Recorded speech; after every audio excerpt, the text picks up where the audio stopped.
Dan kayaknya dia masih tidak bisa move on saat dia dikritik balik. Dari yang mendukung Ganjar, akhirnya pindah gerbong kereta, berbalik menyerang Ganjar dengan dalih akal sehat. Memang sangat disayangkan kalau orang seperti dia jadi berubah. Memang dalam politik hal ini sudah biasa, tapi tetap saja sangat disayangkan.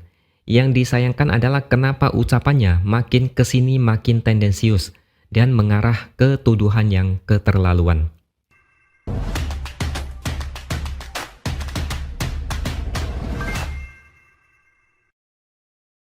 Halo, bertemu lagi dengan saya X Hardy di Opini Siward. Ganjar yang muncul dalam tayangan azan di TV membuat banyak orang protes. Kali ini kita bahas soal Ade Armando. Seperti yang kita ketahui, dia sudah pindah ke tetangga sebelah. Dan yang bikin kaget, manuver dan logika dia ikut berubah drastis. Dia saat itu kebetulan ada di acara Catatan Demokrasi di TV One. Dia diundang, mungkin karena dulu pernah menjadi anggota KPI. Intinya, dia mengkritik dan tidak setuju. Dia bilang Ganjar yang muncul di TV adalah bentuk iklan. Itu adalah cara untuk membentuk image tertentu di TV. Saya tidak akan bahas panjang lebar soal ini, karena tidak akan ada ujungnya. Tapi, Ganjar tidak melakukan pelanggaran. Logikanya simpel aja, Ganjar bukan pejabat publik saat ini. Ganjar hanya rakyat sipil biasa, belum mendaftar jadi capres di KPU. Jadi banyak yang bilang tidak masalah. Ada yang tanya, kenapa enggak dari kemarin aja? Loh, dulu Ganjar kan masih gubernur. Kalau dia masuk TV, pasti jadi masalah. Lagi pula Ganjar di tayangan itu tidak ada imbauan, ajakan atau manuver terselubung. Tidak ada jualan produk atau apapun. Seperti yang dikatakan Bawaslu belum lama ini, agak sulit mengatakan Ganjar melakukan pelanggaran karena memang tidak ada yang dilanggar. Seperti yang sudah bisa ditebak, Ganjar dinyatakan tidak melanggar aturan saat tampil dalam tayangan azan di TV. KPI menyatakan tidak ada pelanggaran. KPI bilang tidak melanggar ketentuan pedoman perilaku penyiaran dan standar program siaran. Ade Armando langsung kasih komentar lewat cuitan. Dia tulis begini, seperti sudah bisa diduga, KPI memutuskan munculnya Ganjar di azan MNC bukan pelanggaran aturan. Ya, mana berani sih KPI pada pemodal sebesar HT yang mengabdi pada partai terbesar di Indonesia? Ini sangat tendensius. Jadi maunya dia itu apa? Apakah harus maksa supaya Ganjar dibilang melanggar aturan? Kalau tidak sesuai apa yang dia yakini, lantas dianggap ada konspirasi. Seolah-olah KPI takut atau tunduk pada pemilik stasiun TV. Ini tuduhan yang tendensius dan terlalu frontal.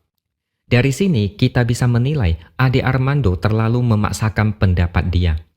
Ketika pendapat dia salah, harga diri dia kayak jatuh. Makanya dia balik menyerang stasiun TV. Dia membuat narasi supaya masyarakat meragukan integritas KPI. Apa yang dialami Ganjar sama persis dengan apa yang dialami Gibran. Gibran juga pernah dibully karena nempel stiker Ganjar di rumah warga. Gibran dituduh melakukan kampanye terselubung. Kemudian Bawaslu bilang Gibran tidak melanggar. Mereka malah ngamuk dan tidak terima. Ganjar tidak melanggar, banyak yang tidak terima. Mereka tidak puas karena mimpinya terlalu tinggi, berharap Ganjar dinyatakan bersalah. Terlebih Ade Armando yang dalam waktu dekat mengalami perubahan yang sangat bikin terguncang. Saya tahu alasan Ade Armando pindah ke kubu sebelah.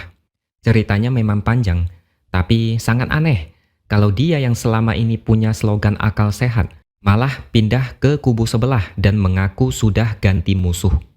Yang paling aneh adalah ketika Prabowo datang ke kantor PSI dan ketemuan dengan dia di sana. Prabowo meminta bicara dengan Ade. Saat bertemu, Prabowo bilang dia sering menonton video Ade yang selalu mengkritik dia. Prabowo bilang, beginilah harusnya orang-orang yang berpikir rasional. Prabowo bahkan memeluk Ade dan bilang, videonya dia kasih nilai 9,5. Ade luluh hatinya. Gimana ya saya ngomongnya? Tapi ini agak sulit dicerna. Dipeluk Prabowo, dipuji, hatinya langsung luluh dan berbalik memuji Prabowo. Terlalu cepat berubah pikiran hanya karena digituin sama Prabowo. Bukan cuma saya yang merasa Ade Armando terlalu fokus menyerang Ganjar. Netizen di medsos juga merasa begitu. Satu serangan, kalau gagal, dia cari isu lain untuk menyerang. Kalau omongannya tidak ditanggapi, dia cari manuver yang lain untuk menyerang dan berusaha untuk meyakinkan rakyat bahwa apa yang dia lakukan itu benar. Ini kayaknya ada hubungan dengan dia yang bilang PDIP adalah partai yang sombong karena tidak mau akui dukungan PSI untuk Ganjar. Dan kayaknya dia masih tidak bisa move on saat dia dikritik balik. Dari yang mendukung Ganjar, akhirnya pindah gerbong kereta, berbalik menyerang Ganjar dengan dalih akal sehat. Memang sangat disayangkan kalau orang seperti dia jadi berubah. Memang dalam politik hal ini sudah biasa, tapi tetap saja sangat disayangkan.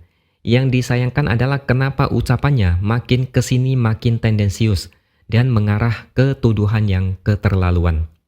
Meskipun KPI banyak yang kritik, banyak yang bully, tapi tuduhan dia ini sudah kelewat batas, seolah KPI ini takut sehingga membiarkan Ganjar bebas. Jangan mentang-mentang masuk gerbong oposisi, lantas tidak terima kalau kalah, lalu membabi buta bilang semua itu konspirasi penguasa. Jadi oposisi memang sangat gampang, ada isu apapun cukup salahkan penguasa. Beres. Maunya dia itu mungkin kayak begini. Di TV ada tulisan breaking news yang besar segede gaban. Headline-nya, Ganjar melanggar aturan dan dapat sanksi tidak boleh lagi tampil di TV. Mungkin dia baru puas kalau itu terjadi. Padahal Wakil Ketua Umum MUI sudah bilang tidak ada masalah. KPI bilang tidak melanggar aturan. Bawaslu pernah bilang sulit menemukan faktor pelanggaran. Harusnya kasus selesai. Jadi mau apa lagi? Katanya negara ini negara hukum. Tapi dia kayak tidak setuju. Dia maunya semua orang ikut nafsu dia. Beda pendapat boleh-boleh aja. Tapi kalau sudah menuduh orang lain karena tidak sesuai pendapatnya, itu sama sekali bukan pemikiran yang masuk akal. Ini namanya mau memaksakan kehendak.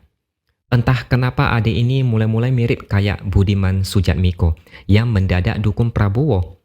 Setelah dikorek-korek ternyata ada udang di balik batu. Ada isu dia mau jadi menteri tapi ditolak, makanya pindah ke Prabowo. Kalau adik Armando saya kurang tahu alasannya, tapi kita lihat aja nanti. Lama-lama pasti ketahuan motif politiknya. Oke, sekian dulu opini dari saya. Subscribe channel ini supaya makin berkembang dan tuliskan komentar Anda. Terima kasih sudah menonton dan sampai jumpa lagi di video berikutnya.